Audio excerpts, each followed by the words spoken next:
শাহজাহান মামলায় সিবিআই এর নজরে এক বিধায়ক। গত 5ই জানুয়ারি সন্দেশখালীতে ইডি অভিযানের সময় এই বিধায়ককে ফোন করেন শাহজাহান। এই বিধায়ককেও তলব করার কথা ভাবছেন কেন্দ্রীয় গোয়েন্দারা।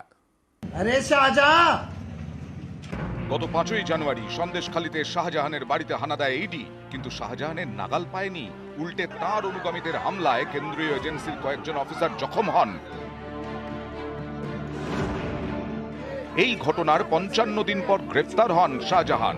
এখন তিনি সিবিআই হেফাজতে। সিবিআই সূত্রে খবর, বহিষ্কৃত তৃণমূল নেতা শাহজাহানের মোবাইল ফোনের কল লিস্ট থেকে চাঞ্চল্যকর তথ্য মিলেছে।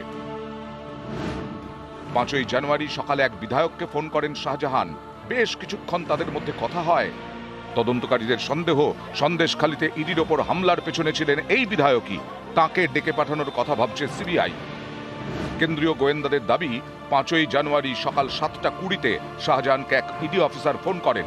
তারপর থেকে দুপুর 1:30 পর্যন্ত একের পর এক ফোন করে যান শাহজাহান, কখনো স্থানীয় তৃণমূল নেতাদের, কখনো নিজের অনুগামীদের।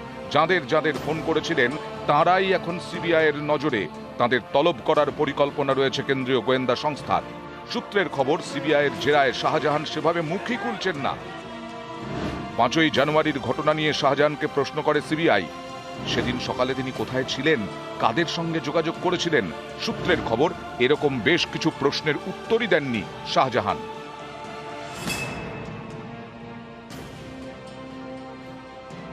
বৃহস্পতিবার সন্দেশখালী যায় সিবিআই এর প্রতিনিধি দল।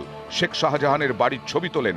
শাহজাহানের নামে মার্কেট, এই মার্কেটও ঘুরে দেখেন সিবিআই অফিসাররা। 5ই জানুয়ারি বনগাঁতে অভিযান চালায় ইডি।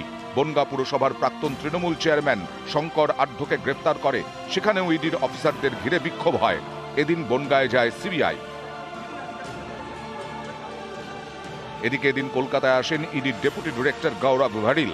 তিনি নাজার থানায় ইডি অফিসারদের উপরে হামলার অভিযোগ দায়ের করেন। সন্দেশখালীতে আক্রান্ত এক ইডি অফিসারও এদিন নিজাম প্যালেসে আসেন। এই দুই ইডি অফিসারের বয়ান রেকর্ড করে সিবিআই। নিউজ 18 বাংলা।